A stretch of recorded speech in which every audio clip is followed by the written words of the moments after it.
Well, let's move on to tier one. Okay. All the names you would expect in tier one. Steph Curry, Giannis, Joel Embiid, Jokic, excuse me. Should have been the first name I mentioned, by the way. Denver fans, relax. You put Luka in there, and I'm almost ready to say he should have been two-way. And part of it is he was good. He had that sprained ankle right after the Kyrie trade, kind of kept him out, kind of hurt the Mavs' chances. But I feel like there should be some sort of punishment when you tank the last game or two of the season to ensure a draft pick. And I think, and I understand that's management. I'm not killing Luka in that sense. But I don't know if Luka deserves to be 1B.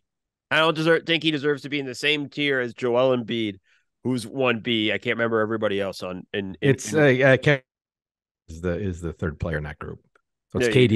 KD, the Embiid and Luka with Steph, Giannis, and Jokic in tier 1A. All those other guys, playoff guys. Luka, not even playing guy. Luka has been good enough in the postseason despite a pretty woeful job of team construction around him. That I feel confident that you put a championship core around him, you give yourself a chance to have success. I mean, consider that, okay, there was Porzingis, but he was hurt. Brunson just ascending and got a lot better once he got to New York, who did the exact same things as his as Doncic, and Kyrie, who also does basically the same things and is, in that unreliable tier, are the only quote unquote star teammates he's played with. Other than that, like, who have his best teammates been? It's been like Dorian Finney-Smith. I like Dorian Finney-Smith. He's a guy who I had rated highly before this year and kind of fell off a little bit, and so is not on the tiers anymore. But it's like the Mavs have well, Luka's got all that, so we're just going to get a bunch of pure role players and fit them in around him. And that works for the regular season, but then they play in the playoffs and they are just so out-talented by everybody they faced in the postseason that Yeah. it's are we asking too much to say, well, he should be able to beat the Nuggets or whoever else single-handedly? They haven't played the Nuggets, but like I I think don't expect him.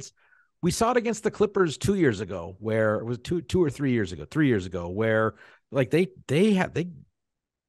like the Mavericks, largely on the back of Luka, like gave the Clippers everything they wanted, but then because the Clippers had some other guys who could do enough to get Kawhi to the end of games fresh, and then Kawhi just towards the end of that series, like, Kawhi dominated on both ends of the floor.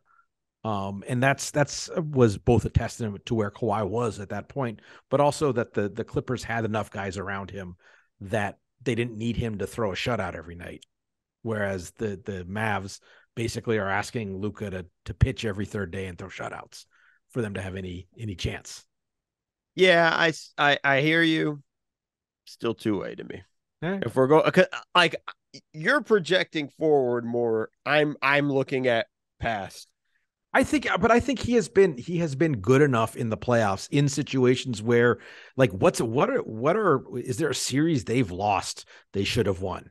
Oh no, They've I agree with you on. I agree with you what he's Yeah. done in the past, but I also felt like last season he, especially down the stretch, they faltered a lot, and some of it is roster construction. Some of it, I mean, Seth, go back to those end of games with him and Kyrie when they couldn't even get a shot off. Like that, to me, that's not tier one. That's just my at the very least, not 1B.